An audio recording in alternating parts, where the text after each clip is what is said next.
Livro de Eclesiastes, o capítulo de número 8, o verso é o de número 5.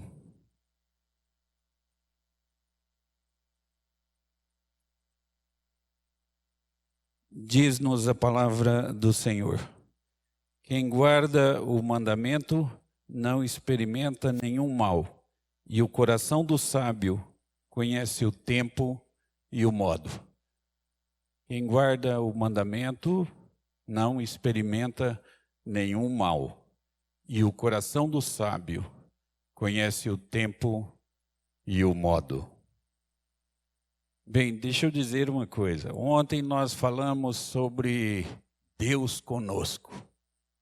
E a riqueza que representa para nós Deus conosco. A coisa mais importante que temos na vida é Deus conosco. E quando eu leio o livro de Isaías, eu percebo que o nome da segunda pessoa da Trindade, o nome de Jesus Cristo pré-encarnado, é Deus conosco, Emanuel. Então, Deus conosco é tudo, é muito importante. E hoje eu quero falar de uma segunda coisa tão importante quanto a primeira, quanto a que tratamos ontem. E se eu pudesse pedir um dom a Deus, um único dom a Deus, certamente eu pediria sabedoria. Neste mundo não tem nada melhor que sabedoria. É disso que eu gostaria de falar sempre com Deus, sobre sabedoria. E o texto diz: quem guarda os mandamentos não experimenta nenhum mal, e o coração do sábio conhece o tempo e o modo. Ou seja, quando fazer as coisas e como fazer as coisas. Sabedoria é a maior riqueza que podemos ter neste mundo. Não tem nada melhor que sabedoria. Não tem ouro, não tem prata, nada se compara sequer à sabedoria. E a Igreja de Cristo persiste vencendo as batalhas por causa da sabedoria que Cristo dá. Eu vejo muitas pessoas fazendo coisas certas, mas nem sempre no momento adequado. Então, é importante saber o tempo e é importante saber o modo. Duas coisas, então, de valor. Quando fazer as coisas. E a segunda, como fazer as coisas. É tudo o que eu queria saber nesta vida. Quando fazer as coisas e como fazer as coisas. Muito importante isso. Mas o que vem a ser propriamente isso? Sabedoria. Nós vamos definir o termo, conversar um pouco sobre isso e ver o ensinamento da palavra de Deus sobre a sabedoria, a importância de andar na presença de Deus e de saber quando fazer as coisas e de saber como fazer as coisas. Bem, há algumas palavras que são vistas como sinônimas. Agora, há uma coisa importante na língua portuguesa e em qualquer outra língua, é que nós não temos sinônimos perfeitos, sinônimos exatos. Não existe isso. Todas as palavras têm as suas nuances, os seus detalhes importantes. Então, inteligência, conhecimento e sabedoria, às vezes são tidas essas palavras como se fossem sinônimas. Não são totalmente assim. Vamos ver. Inteligência é a facilidade que as pessoas têm para aprender. Você ensina uma vez, elas aprendem. Tive alguns alunos assim, muito bons, e ainda tenho. E você fala as coisas uma vez e já aprende. Não é, pastor Márcio? Isso é inteligência. Agora, conhecimento é a quantidade de coisas que as pessoas já aprenderam, o depósito. Mas sabedoria, o que é sabedoria? Eu conheço algumas pessoas que são formadas, têm PhD em várias áreas e não têm sabedoria. E conheço pessoas que mal sabem ler. E todos vão se aconselhar com elas, porque têm sabedoria. Então, o que é isso, sabedoria? Eu quero que vocês abram a Bíblia comigo no livro de Jó, no capítulo 28 do livro de Jó. Capítulo 28 do livro de Jó.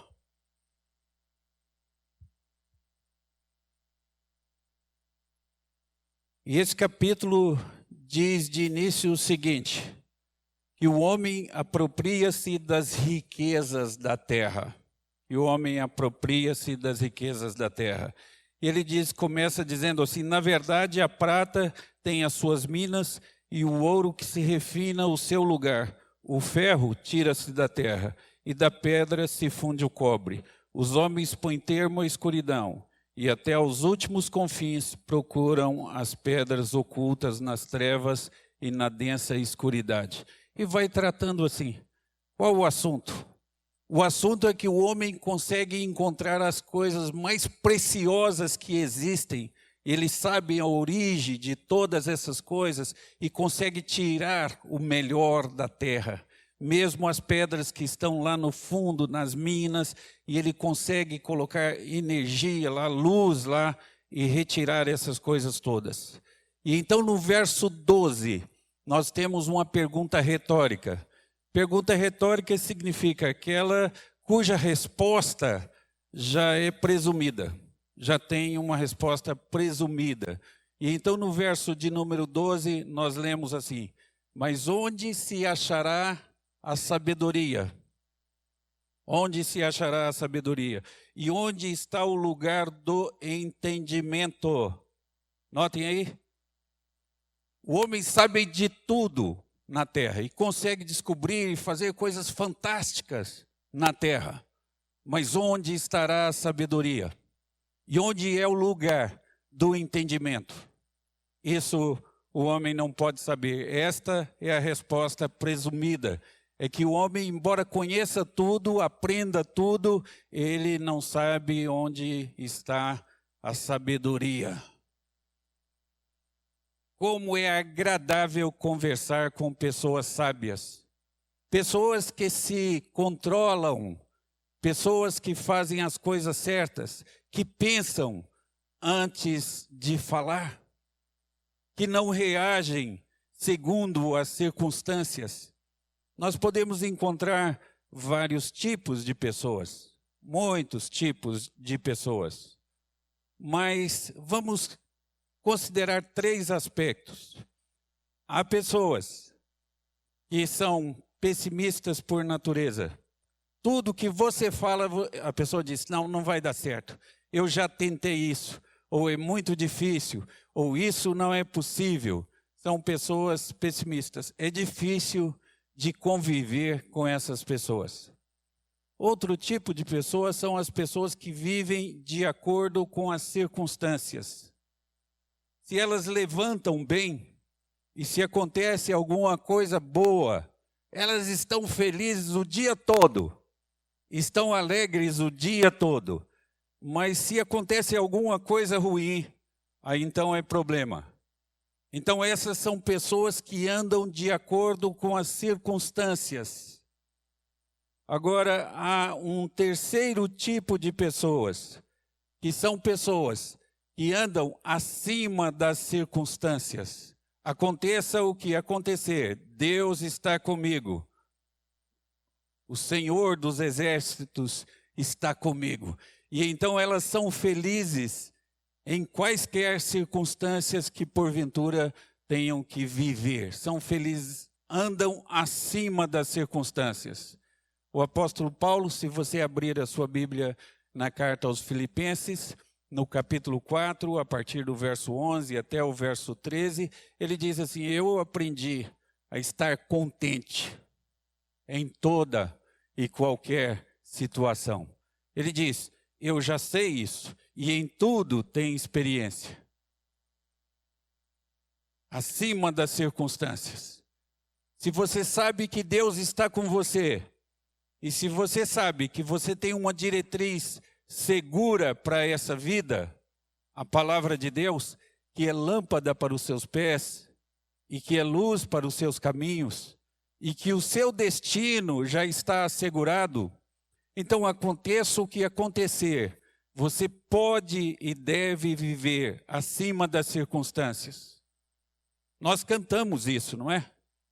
Tem um dos cânticos da mocidade que diz: não olho circunstâncias, não me guio por vista. E o que mais? Alegre sou. É isso. Nós podemos viver assim, porque Deus está conosco. Por esta razão, o crente, o cristão, ele é sempre feliz, porque ele confia que a vida dele está nas mãos de Deus. Bom, isto é uma parte da sabedoria. Isto é uma parte da sabedoria. No Salmo 139, no verso 16, nós temos assim que no teu livro foram escritos todos os meus dias, cada um deles escrito e determinado, sem que nenhum deles existisse ou houvesse. 139, no verso 16. Você já pensou isso? Quantos habitantes tem em São Paulo? Acho que 26 milhões. Muito obrigado. Veja aí. Não temos dois iguais. Não temos dois iguais. Deus escreveu um dia diferente para cada um de vocês. Emoções diferentes. Sentimentos diferentes. Digitais diferentes. Íris dos olhos diferentes. Tudo diferente. Agora, isso em São Paulo, 26 milhões. No mundo, são 7 bilhões e meio de pessoas. Não temos dois iguais. Mas eu estou falando dessa geração. E se eu contar todas as gerações, Deus escreveu para cada um, não só para cada ser humano, mas para cada animal, um dia diferente, uma história diferente. Tudo. Então Deus cuida de nossa vida nos detalhes. Você sabe disso?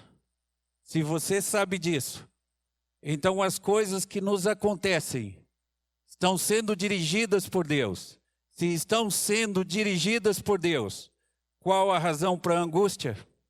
Qual a razão para a preocupação excessiva? Minha vida está nas mãos de Deus. E mesmo as coisas que aparentemente são difíceis e ruins, a Bíblia diz que todas as coisas cooperam para o bem daqueles que amam a Deus. Todas as coisas cooperam para o bem. Você acredita nisso? Essa é uma pergunta. A segunda pergunta: você vive isso? Ou você se deixa dominar pelas circunstâncias? Como é que você age e reage diante das circunstâncias? Nós somos conhecidos, acredito que 50%, pelas nossas ações. Isso é fácil de controlar. Os outros 50%, eu acho que nós somos conhecidos pelas nossas reações diante das circunstâncias. Então, se você confia que Deus está dirigindo o seu destino, quando você reclama e quando você murmura, você na verdade está reclamando e murmurando contra Deus. Ele escreveu um destino ruim para mim. Ele está de marcação comigo. E olha, as piores coisas que nos acontecem, Deus pode transformar em bênção. Qual o pior pecado que a humanidade já cometeu? O pior crime que a humanidade já cometeu? Pensa. A morte de Jesus, isso mesmo. Matar Jesus, porque Jesus era inocente. Ele não tinha pecado, não tinha culpa nenhuma. Foi a pior coisa que a humanidade já fez. Deus transformou isso na maior bênção para o mundo. É por causa da morte de Jesus que somos salvos. E a pergunta é, as coisas aparentemente ruins que acontecem com você, Deus não pode transformar em bênçãos? A minha vontade, às vezes, é contra mim. E eu não devo sempre dar ouvidos a ela. Ok, então o homem sabe de tudo, conhece tudo, mas onde está a sabedoria? É isso que eu queria ter. Saber entender as coisas e viver conforme eu digo que eu creio. Viver de acordo com aquilo, sabendo que Deus está no controle. E o que Ele me deu é o melhor. Nas várias fases da minha vida, em algumas ocasiões eu quis muito determinadas coisas. E Deus disse, não. E eu sofria com aquilo. Mais tarde eu descobria que não ter aquilo foi melhor do que ter. Então eu não sei o amanhã e não sei o que é melhor para mim, mas Deus sabe. E é preciso que a nossa alma descanse em Deus. O que é sabedoria? Eu queria isso. Queria conhecer sabedoria. Queria saber quando fazer as coisas. E queria saber como fazer as coisas. É tudo o que eu queria. Então, no livro de Jó, no capítulo 28, depois do verso 12, nós temos assim, o homem não conhece o valor dela, e nem se acha ela na terra dos viventes. O abismo diz, ela não está em mim. E o mar diz, não está comigo. Não se dá por ela ouro fino, e não se pesa prata em câmbio dela. O seu valor não se pode avaliar pelo ouro de Ofir. É a sabedoria. Você não chega ao mercado e diz assim, eu quero 1 quilo de sabedoria. Não faz isso, não tem jeito. E também você não chega à faculdade e diz, eu quero fazer um curso. Eu quero aprender sabedoria. Também não é assim. E o texto continua dizendo aí que você não pode comprá-la por nada. E então, no verso de número 20, nós temos a repetição, capítulo 28 de Jó, da mesma pergunta retórica. E veja aí, onde, pois, vem a sabedoria? De onde, pois, vem a sabedoria? Onde está o lugar do entendimento? O homem não sabe, não conhece. E as pessoas vivem sem saber quando e sem saber como. O verso que nós usamos como texto inicial, quem guarda os mandamentos não experimenta nenhum mal. E o coração do sábio conhece o tempo e o modo. Eu vejo muitas pessoas falando coisas certas na hora errada. E até fazendo coisas certas, mas do modo errado, na hora errada. Tudo o que eu queria saber neste mundo é saber quando fazer e saber como fazer. Pensar muito antes de dar uma resposta. E a gente vê isso nos relacionamentos. E antes de fazer algum casamento, eu costumo dar 2 conselhos para os noivos. Primeiro conselho é, antes de casar-se, abre bem os olhos. E depois de casar-se, fecha bem os olhos. Qual o problema? O problema é que eu nunca sou ouvido. E então eu falo para a moça, você já percebeu que esse rapaz não estudou, que ele não é trabalhador? Você já viu como é que ele trata a família dele, a mãe dele?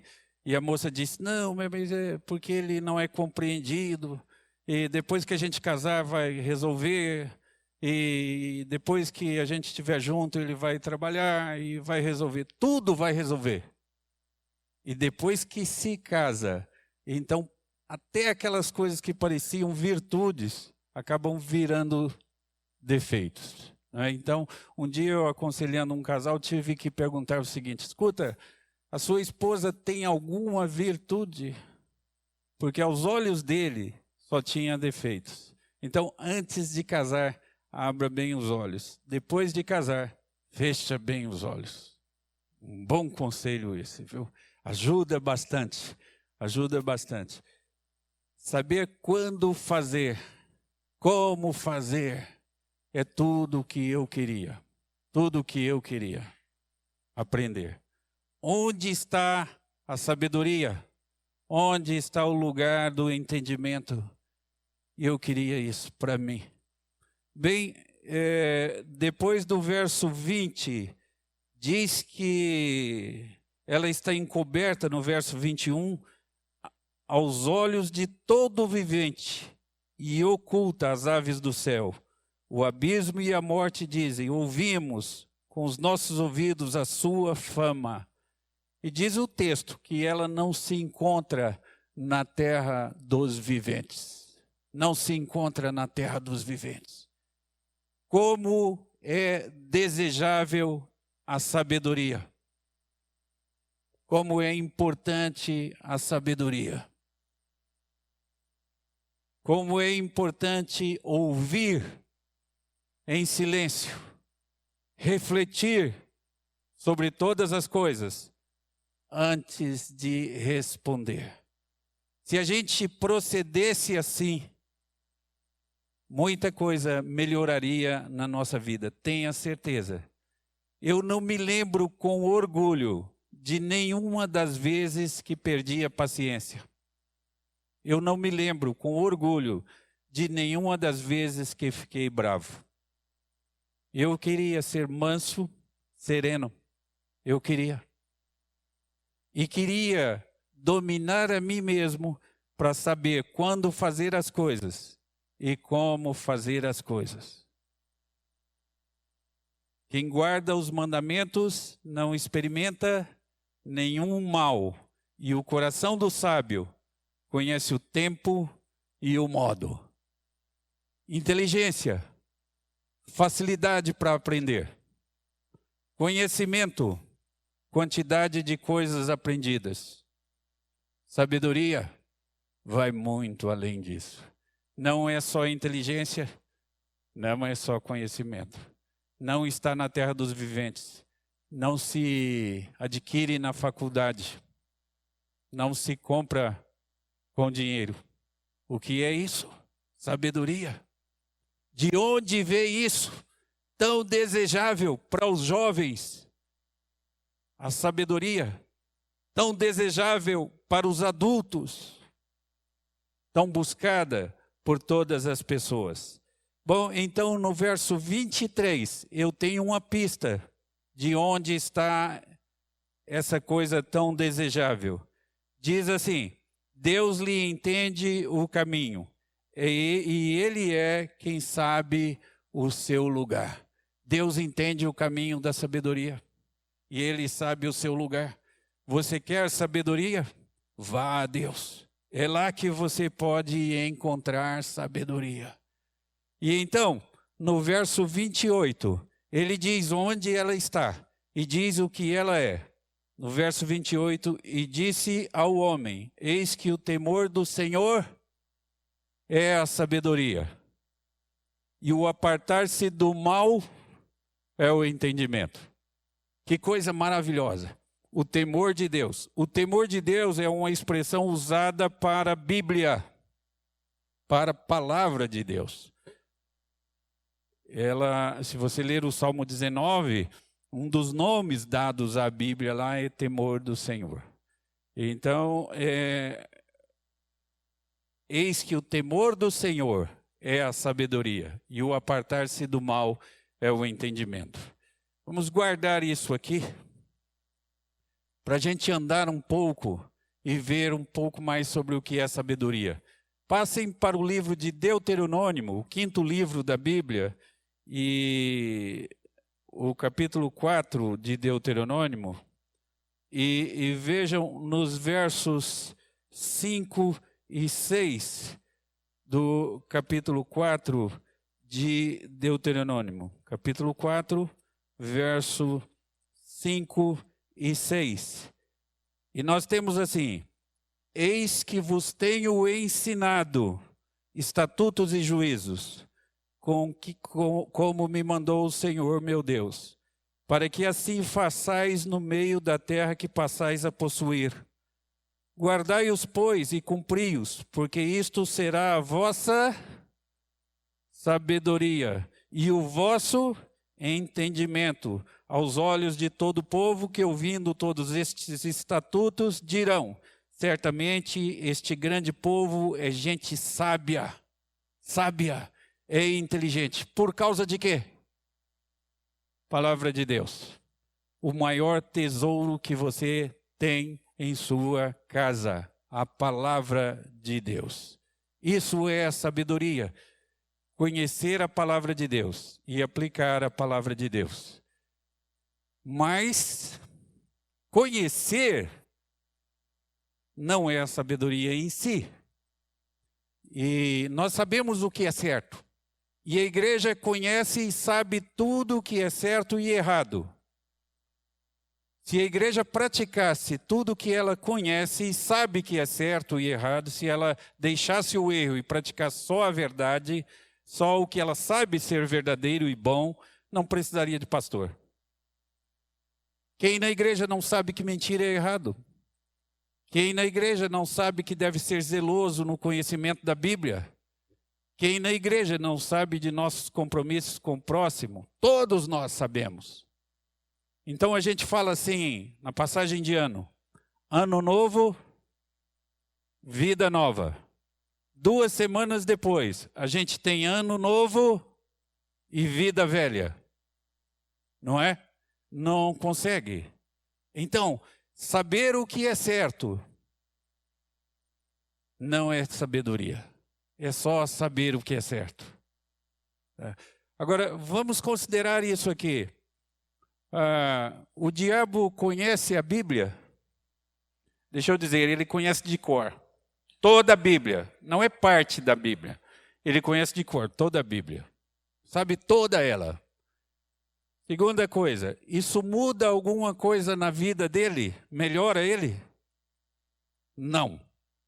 Não abriguem no coração de vocês esse tipo de fé que não muda a vida, que não melhora a vida.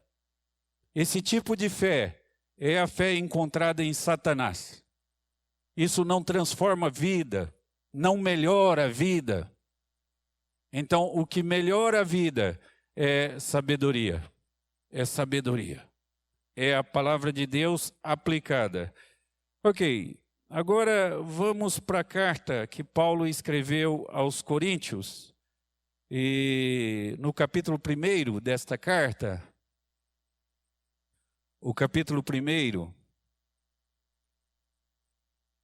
e notem aí o verso 22, vai mostrar as pessoas que compunham esta igreja, no capítulo 1 da primeira carta aos Coríntios, no verso 22. E é interessante aí o texto, porque mostra os grupos que compunham esta igreja. E o verso de número 22 diz assim: porque tanto os judeus pedem sinais, como os gregos buscam Sabedoria. Essa sabedoria aqui não é a sabedoria de que estamos tratando. Os gregos buscam, na verdade, discurso bonito. É isso só. Sócrates, Aristóteles e essas coisas que os gregos buscavam. Essa igreja era composta de gregos e judeus. Ok, agora vejam no verso 23 o que os gregos queriam ouvir e o que os judeus queriam ouvir. Verso 23. Mas nós pregamos Cristo crucificado, escândalo para os judeus, loucura para os gentios. Nem judeu, nem grego queria ouvir falar de Jesus Cristo. Essa é a igreja que não queria ouvir falar de Jesus Cristo. Para o judeu, escândalo. E para o grego, loucura. Igreja composta de judeus e gregos. Nem judeu queria ouvir falar sobre Jesus Cristo. E nem grego queria ouvir falar sobre Jesus Cristo. Agora, por favor, vejam aí no verso 1. Que coisa impressionante. No verso 1 do capítulo 1. Paulo, chamado pela vontade de Deus para ser apóstolo de quem? De Jesus Cristo. De quem eles não queriam ouvir? De Jesus Cristo. E agora no verso 2, a igreja de Deus que está em Corinto, aos santificados em Cristo Jesus. De quem eles não queriam ouvir? De Jesus Cristo. E ele continua, chamados para ser santos, com todos os que em todo lugar invocam o nome de nosso Senhor Jesus Cristo. De quem eles que não queriam ouvir? Jesus Cristo. E o verso 3, graça a vós outros e da parte de Deus nosso Pai e do Senhor, certo, Jesus Cristo, é de quem eles não queriam ouvir. Leia o verso 4. Sempre dou graças ao meu Deus a vosso respeito, a propósito da sua graça que vos foi dada em... De quem eles não queriam ouvir? Certo, agora leia o verso 5. Porque em tudo fostes enriquecidos nele. Quem é nele? Jesus Cristo. De quem eles não queriam ouvir? Leiam o verso 6. Diz assim, assim como o testemunho de Cristo tem sido firmado entre vós. De quem eles não queriam ouvir? Jesus Cristo. O que Paulo está falando? Jesus Cristo. Leia o verso 7. Diz assim, de maneira que não vos falte nenhum dom, guardando vós a revelação de nosso Senhor Jesus Cristo. De quem eles não queriam ouvir? Ok, o verso 8. O qual também vos confirmará até o fim para serdes irrepreensíveis no dia de nosso Senhor. De quem que eles não queriam ouvir? Certo, agora leia o verso 9. Fiel é Deus, pelo qual fostes chamados à comunhão com seu Filho. De quem eles não queriam ouvir? Certo, certo. E agora leia o verso 10. Rogo-vos, irmãos, pelo nome de nosso Senhor. E de quem eles não queriam ouvir? Agora eu vou fazer a pergunta difícil para vocês. Qual o assunto dessa passagem? Está vendo? Por que Paulo falou tanto de Jesus Cristo a quem não queria ouvir de Jesus Cristo? Leia o verso 24, por favor. Veja aí no verso 24 está a resposta. Mas para os que foram chamados, tanto judeus como gregos, pregamos a Cristo, poder de Deus e... Cristo é a sabedoria de Deus. Você quer sabedoria? É Jesus Cristo. Ele é a sabedoria personificada. E é por isso que Paulo pregava a Jesus Cristo. Quem não entendeu sobre Jesus Cristo, não começou a entender as coisas da igreja. Não começou a entender o propósito da nossa vida. Jesus Cristo é tudo para nós. Ele é a nossa sabedoria. Ele é a nossa sabedoria. Agora, se você ler lá no livro de Gênesis, no capítulo 4, nos versos 6 e 7, você vai encontrar lá uma referência a Abel e Caim. E diz assim para Caim, Deus dizendo, se você proceder bem, não é certo que você será aceito? Ele diz assim, todavia a tua vontade, o pecado jaz à sua porta. E a sua vontade, a vontade do pecado é contra você. E a você cumpre dominá-la. A vontade do pecado é contra você. E o pecado habita em você. E a vontade do pecado é contra você. Isso significa dizer que a sua vontade quase sempre é contra você. A sua vontade é contra você. E então é por essa razão que o apóstolo Paulo faz aquela declaração impressionante, lá, dificílima de ser compreendida em Romanos 7, no verso 24. Não é? No verso 24 ele diz, miserável homem que sou, quem me livrará do corpo dessa morte? Eu li isso muito e não entendia nada. Miserável homem que sou, quem me livrará do corpo dessa morte? Bom, ele disse isso num contexto de que ele estava dizendo o seguinte, o bem que eu quero e o mal que eu não quero, esse está sempre diante de mim. Foi isso que ele disse.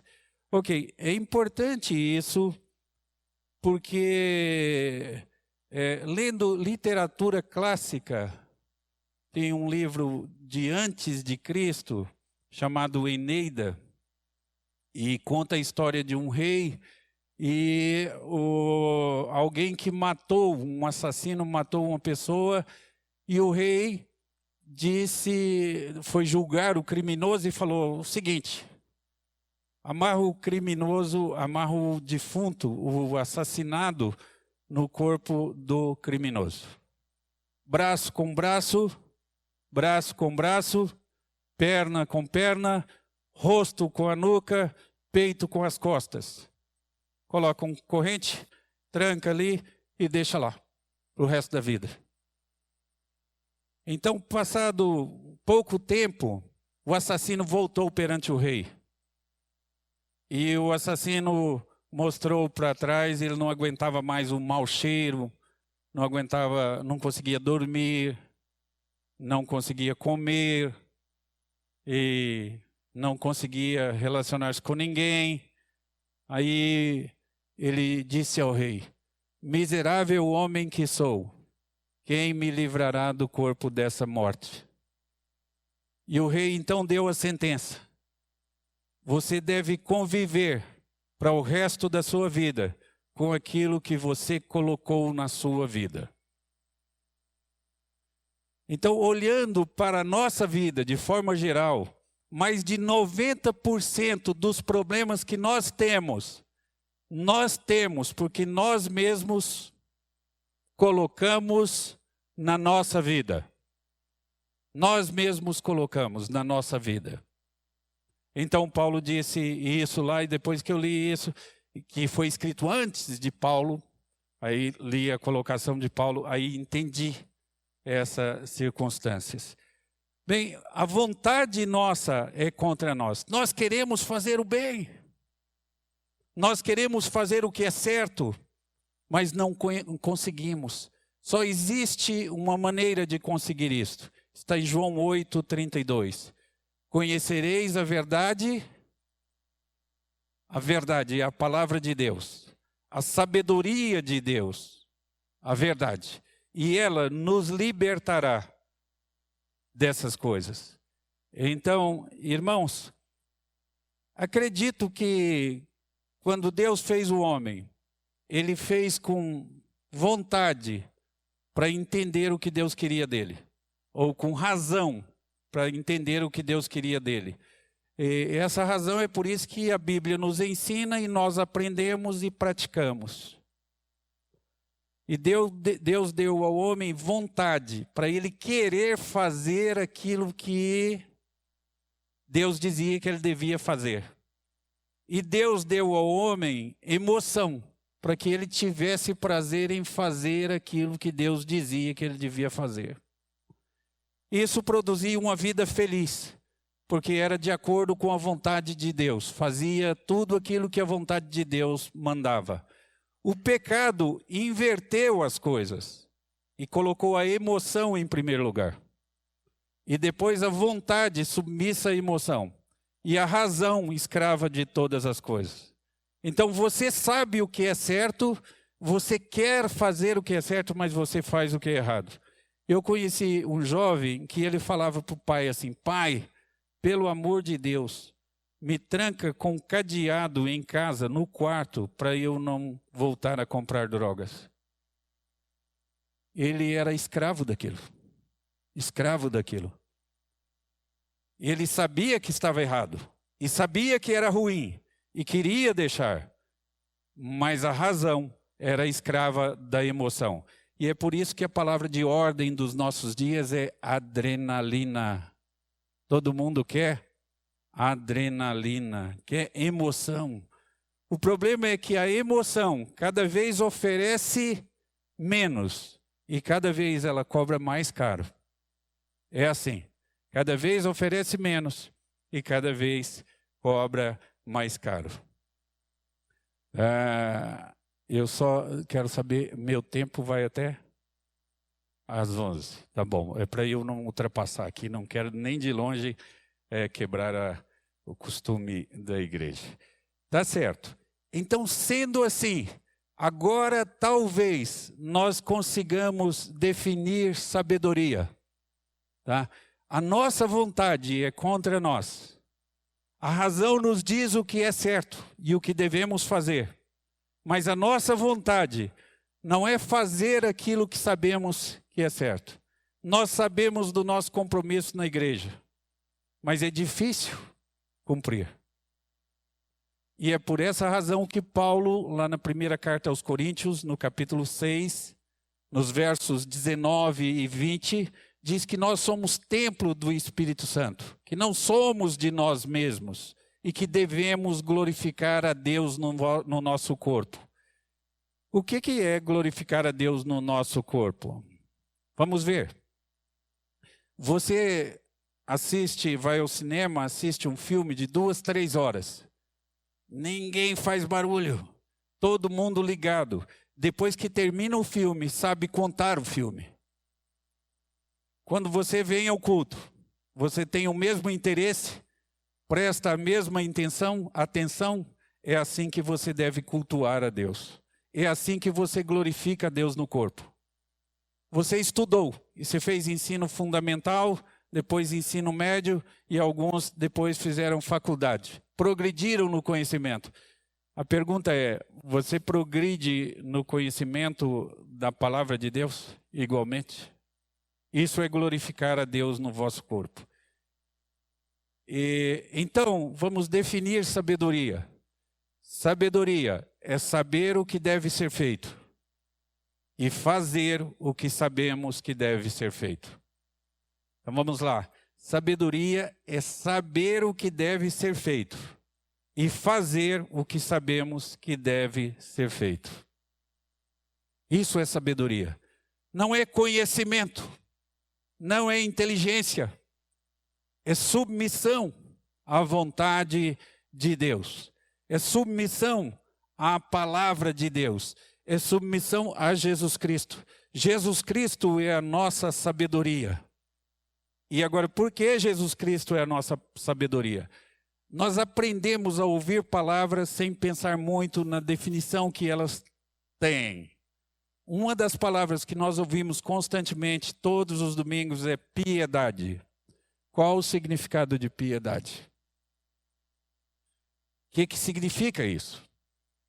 Piedade significa a vida de Cristo na minha vida. É isso que significa piedade. Agora você encontra isso na Bíblia. Paulo diz assim: e vivo não mais eu, mas Cristo vive em mim. E ele continua dizendo: e o viver que agora vivo na carne, vivo na fé do Filho de Deus que me amou e se entregou por mim. O que é piedade? A vida de Cristo em minha vida. Você tem piedade? Você tem piedade? Então, sabedoria. Saber o que deve ser feito. E fazer o que nós sabemos que deve ser feito. A minha vontade não é a meu favor. Eu vou levantar 5:30 da manhã para ir para o seminário. Eu não quero levantar. A minha vontade é de não levantar.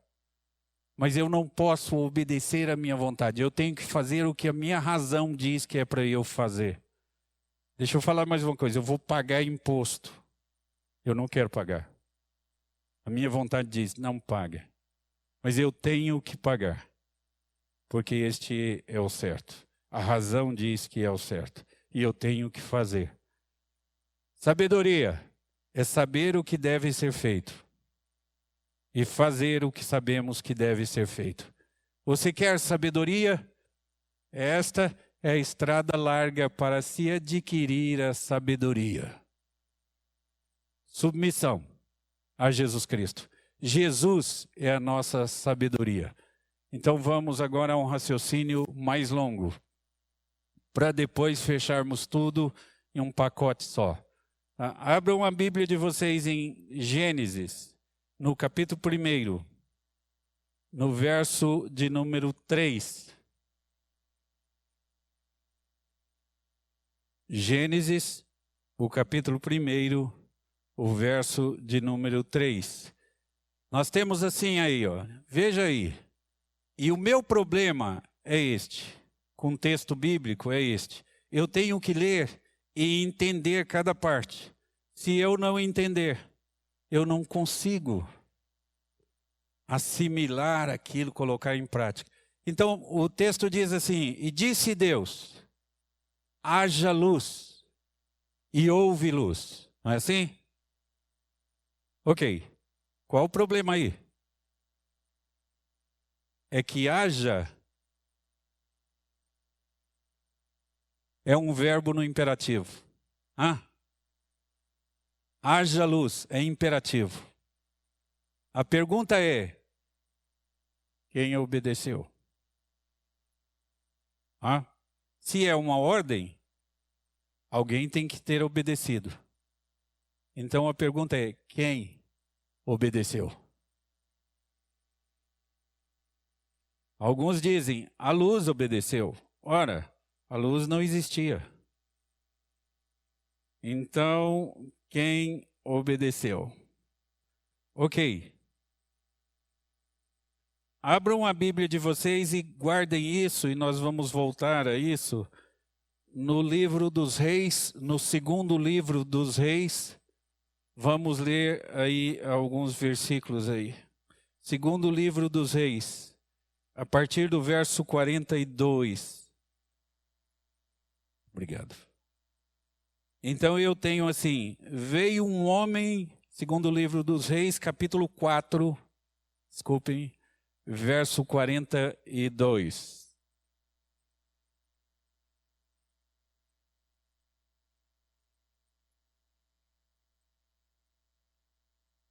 Diz assim, veio um homem de Baal Salisa, só um parêntese, Baal Salisa significa multiplicação.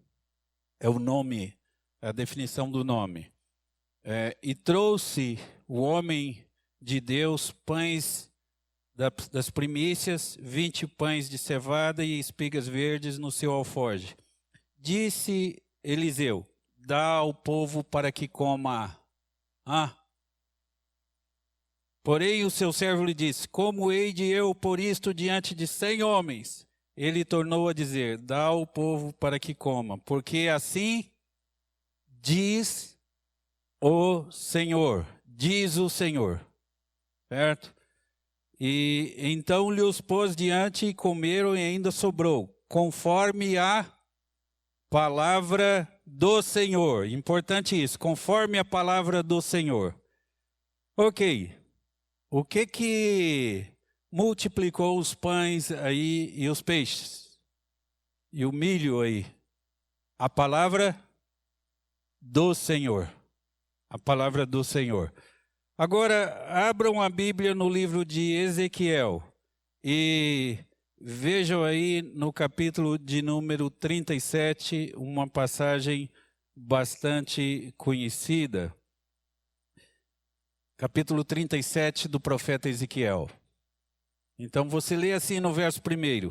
Veio sobre mim a mão do Senhor, e ele me levou pelo Espírito do Senhor, e me deixou no meio de um vale que estava cheio de ossos.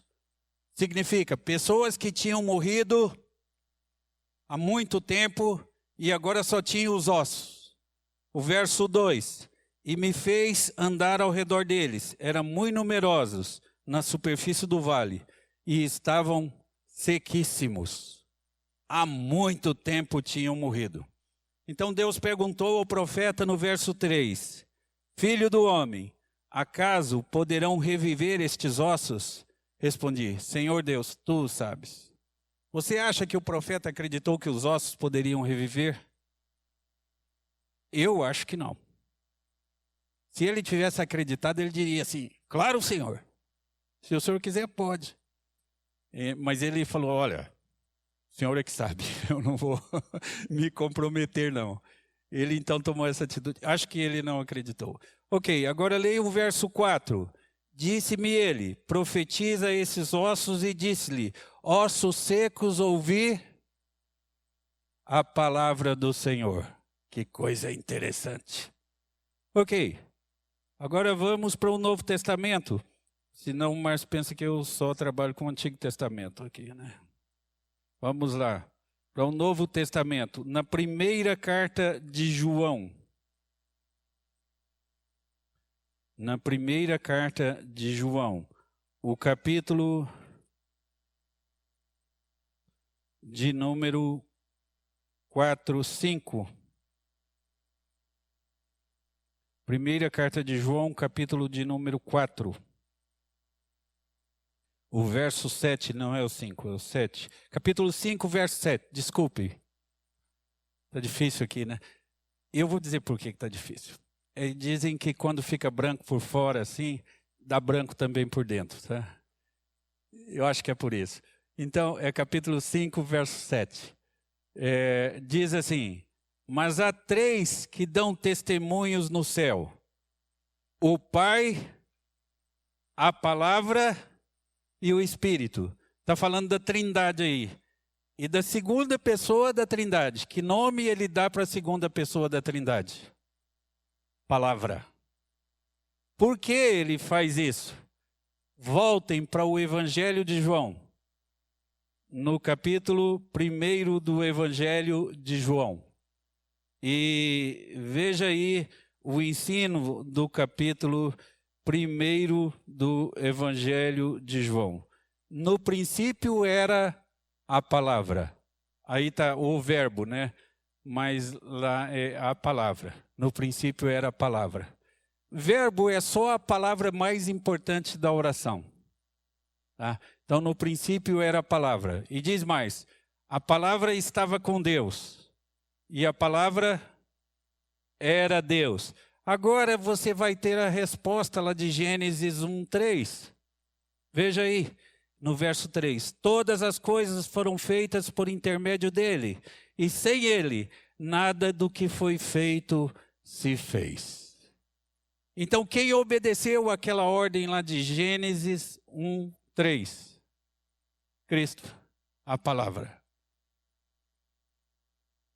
Quem é que multiplicou os pães e as espigas lá, os peixes e as espigas lá em Baal Salisa? A palavra, Jesus Cristo. Quem é que deu vida aos ossos secos? Quem é que deu vida a nós? A palavra. Ninguém que tenha se convertido em idade adulta e que faça uso da razão se converteu sem a palavra. E a palavra é Cristo. Então, vejam que eu não quero sair da minha linha. Eu disse que a coisa mais importante que você tinha na vida era Deus com você. E depois eu disse que a única coisa que eu queria era sabedoria. E mostrei que sabedoria era Jesus Cristo. E depois eu disse que a coisa mais importante que você tem em casa, o maior tesouro que você tem em casa é a palavra. E agora eu estou mostrando que a palavra é Jesus Cristo. A palavra é Jesus Cristo. Então, a palavra de Deus se confunde com o próprio Deus. E a sabedoria é conhecer a palavra e praticar o ensino da palavra. Então, definição de sabedoria: saber o que é certo e fazer o que sabemos ser o certo. Não importa se eu queira ou não, eu tenho que fazer. Santificação é submeter a minha vontade à vontade de Deus. Isso é sabedoria. Agora, muito importante, ninguém vai para o inferno contrariado. Todo mundo que vai para o inferno vai por escolha própria e porque quer. Então, se a pessoa não crê em Deus e você conversa com ela e fala, você quer ir para o inferno? Não quero. Ah, que legal. Então, temos aqui a palavra de Deus, vamos seguir e obedecer e seguir a Jesus Cristo. Ah, não, isso eu não quero. Então, o que ela quer é ir para o inferno. Todo mundo que vai para o inferno porque quer. Porque Jesus não despreza ninguém que se chegue a Ele. João 6, 37. Todo aquele que vem a mim, diz lá o texto, não é? Essa é a palavra de Jesus. Então, irmãos, muita atenção nisso agora. Se você abrir a sua Bíblia no livro de Deuteronômio, no capítulo 30, os versos 19 e 20,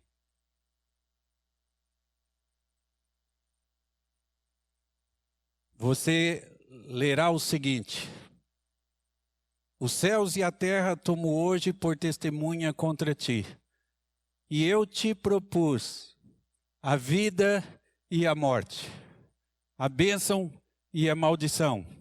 Escolhe, pois, a vida, para que vivas tu e a tua descendência, dando ouvido a ele, porque disso depende a tua longevidade, e para que entres na terra que o Senhor, sob juramento, prometeu dar a teus pais, Abraão, Isaque e Jacó. Cabe a você. O que você vai fazer com a sabedoria? A sabedoria te garante um lugar de descanso e de prazeres e de felicidade eterna, ao lado de Deus. E eu disse ontem que nós só sabemos sobre o céu até onde nós aguentamos saber, sem querer apressar as coisas. E a sabedoria é que te leva para o céu. De dois modos: pela palavra e pela obediência, pela fé. Crê no Senhor Jesus e será salvo. E então nós mudamos de natureza quando lemos a palavra e cremos na palavra. Na segunda carta aos Coríntios, no capítulo 5, no verso 17, nós temos assim: quem está em Cristo, nova criação é. Aí está criatura, mas não é criatura, é criação. É uma palavra melhor. É só uma tradução, significa, tem só uma nuancezinha diferente. Nova criação é. E tudo se fez novo. Todas as coisas se passaram e tudo se fez novo. Se você está em Cristo, é uma marcha nova. Jesus recebe, não tem discriminação de pessoas. Prostitutas, homossexuais, ladrões, assassinos e todo tipo de pecador. Todo tipo de pecador. Só ele não deixa essas pessoas no estado em que ele as recebe. Ele vai mudando a vida das pessoas aos poucos. E sabedoria, então, é saber o que devemos fazer. Servir a Deus, amar o próximo e fazer o que nós sabemos que devemos fazer.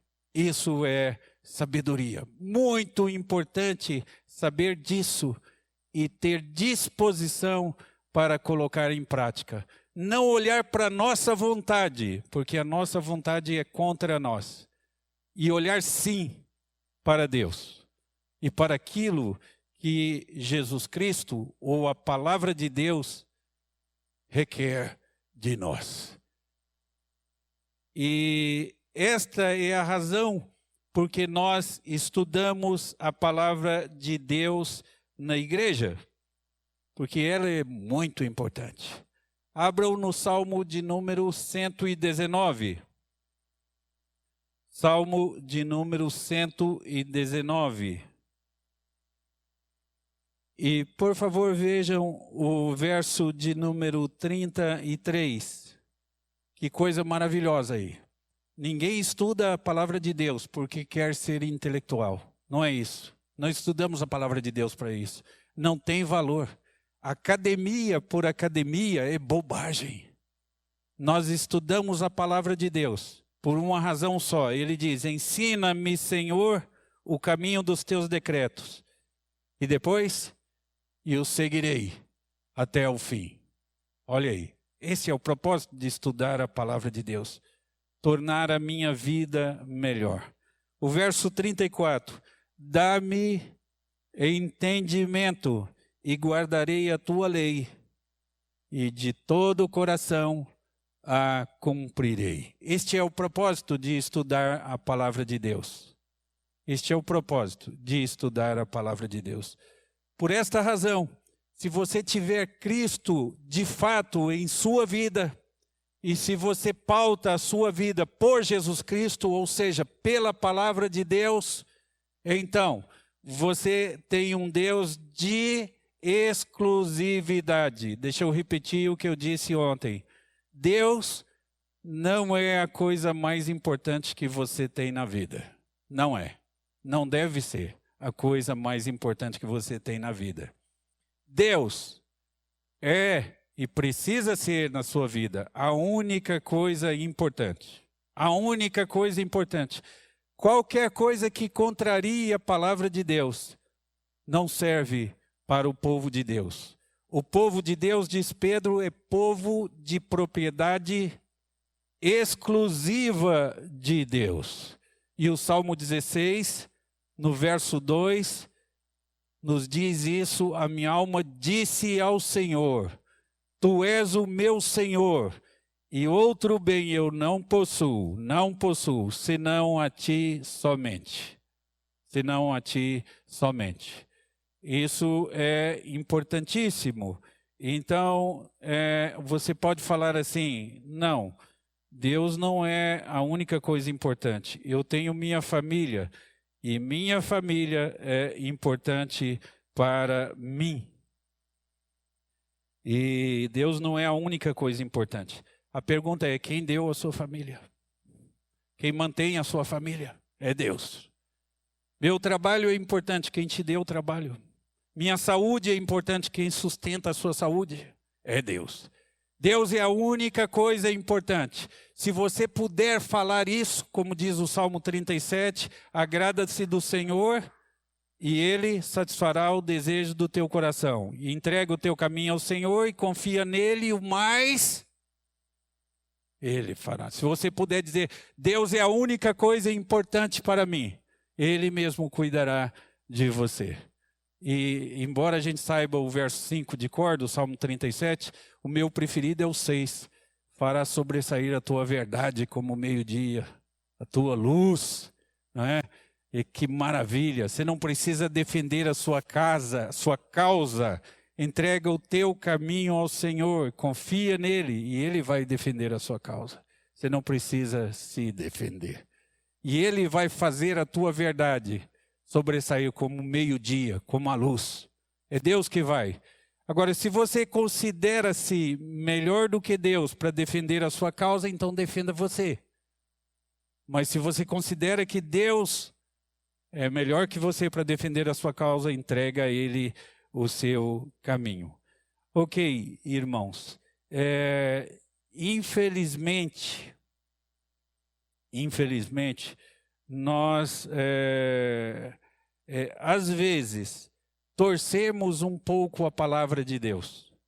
Torcemos um pouco para que ela atenda os nossos caprichos e a nossa vontade, não é? Isso é um problema. Se você olhar no livro de Marcos, no Evangelho de Marcos, no capítulo de número 7, no verso de número 9, diz aí que jeitosamente as pessoas invalidam os preceitos de Deus para seguir suas próprias tradições. Ah, não é bem assim. Ou então nós ouvimos coisas e mudamos o sentido e achamos que aquilo é Bíblia, quando não é. Eu cresci, quando eu me converti, os meus primeiros anos, eu me converti aos 17, nos meus primeiros anos eu aprendi na igreja que quem é crente de verdade não tem problema, não passa por necessidade financeira. E por que eu aprendi isso? Porque eu li lá no Salmo 37, no verso 25, uma declaração de Davi. Fui moço e agora sou velho, mas nunca vi o justo desamparado e nem a sua descendência mendigar o pão. Está escrito lá. E eu pensei assim, então é verdade, quem é crente mesmo não vai passar necessidade. Só que é um texto narrativo. Davi está dizendo que ele nunca viu. Ele não está dizendo que não pode ter. Ele está dizendo só que ele nunca viu. O texto não ensina que não pode ter. Pelo contrário, Jesus disse, os pobres sempre tereis convosco. Então é uma maneira de jeitosamente mudar o sentido.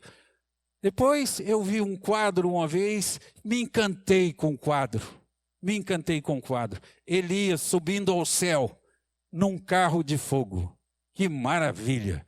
Que quadro fantástico aquele. Abre a sua Bíblia no livro dos Reis, segundo livro dos Reis, o capítulo de número 2, e veja no verso de número 11 aí. No verso de número 11, diz assim, indo eles andando e falando, eis que um carro de fogo com cavalos de fogo separou um do outro, Elias e Eliseu. E Elias subiu para o céu no carro de fogo? Quem falou que Elias subiu para o céu num carro de fogo? Não subiu. Ele subiu para o céu num redemoinho, diz o texto. A Bíblia não diz que ele subiu num carro de fogo. Mas a gente costumou ouvir isso e ficou assim. Outra coisa que nós jeitosamente torcemos a palavra de Deus. A gente fala assim, o Senhor é meu pastor, nada me faltará. E a gente quer que isso ensine que nós vamos ter tudo o que nós quisermos. O Senhor é meu pastor, nada me faltará. Mas o ensino deste salmo é o seguinte, uma vez que o Senhor é meu pastor, eu não preciso de mais nada. Eu tenho tudo de que eu preciso. Isso me basta.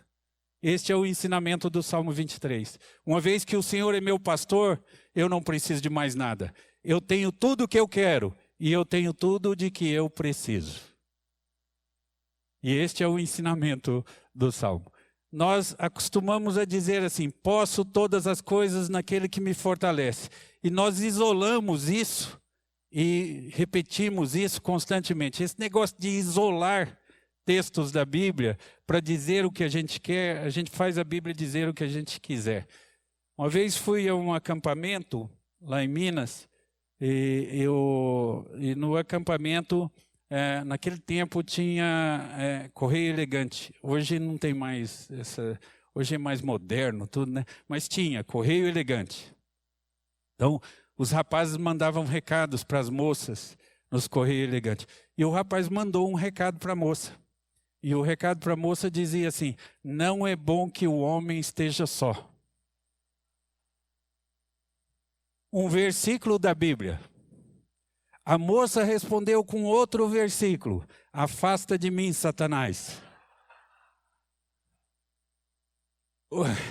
É verdade. O que eu quero dizer é que quem quer usar a Bíblia para torcer, para dizer o que ele quer e isolar uma passagem lá, faz o que quer. Faz a Bíblia dizer o que quiser. Não é assim que estudamos a Bíblia. O que a Bíblia trata sobre esse assunto? Então vejo todo o texto, o contexto e o ensinamento de cada palavra. É assim que a Bíblia trata dos assuntos. É assim que eu devo estudar. E não devo torcer jeitosamente para querer que a Bíblia diga tudo o que eu quero. Então nós falamos assim: posso todas as coisas naquele que me fortalece. Você já leu o contexto? E o contexto, isso é Filipenses 4. Está desde o verso 10 até o 13. Isso está no verso 13. Posso todas as coisas naquele que me fortalece. O que Paulo está dizendo é o seguinte: eu posso levar chibatadas, sofrer nudez, naufrágio, fome, passar todo tipo de dificuldade, prisão, e eu posso suportar tudo isso porque Deus me sustenta. É isso que ele está dizendo. E as pessoas pegam isso e interpretam como se fosse assim: eu vou ser um super crente e ter tudo o que eu quiser, porque eu posso todas as coisas naquele que me fortalece. Não é isso que o texto está ensinando. Então, nós precisamos aceitar a palavra de Deus, como a palavra de Deus é, porque a palavra de Deus é Jesus Cristo. E porque a sabedoria de Deus é Jesus Cristo. Porque Deus conosco é a palavra de Deus. Deus conosco é Jesus Cristo. Deus conosco é piedade, a vida de Cristo na minha vida. Isso é Deus em nós. Isso é Deus conosco. E é assim que devemos viver para a glória dele. Então, eu só vou contar uma ilustração e termino. Nosso tempo lá já falta só 2 minutos, eu vou contar uma ilustração e termino. Se você ler a sua Bíblia, na segunda carta aos Coríntios, no capítulo 8, dos versos 1 a 5, você vai encontrar as igrejas da Macedônia. Lá nas igrejas da Macedônia, tinha um homem lá cujo nome é pouquíssimo conhecido. Ele chamava-se Epafrodito.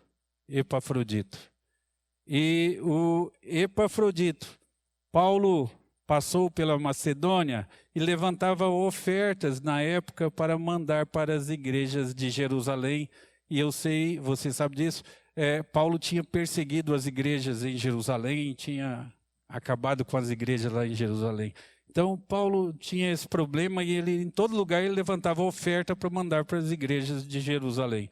Quando ele chegou lá na Macedônia, dentre as igrejas da Macedônia, a primeira, quando se entrava na Macedônia, a primeira igreja era a igreja de Filipos.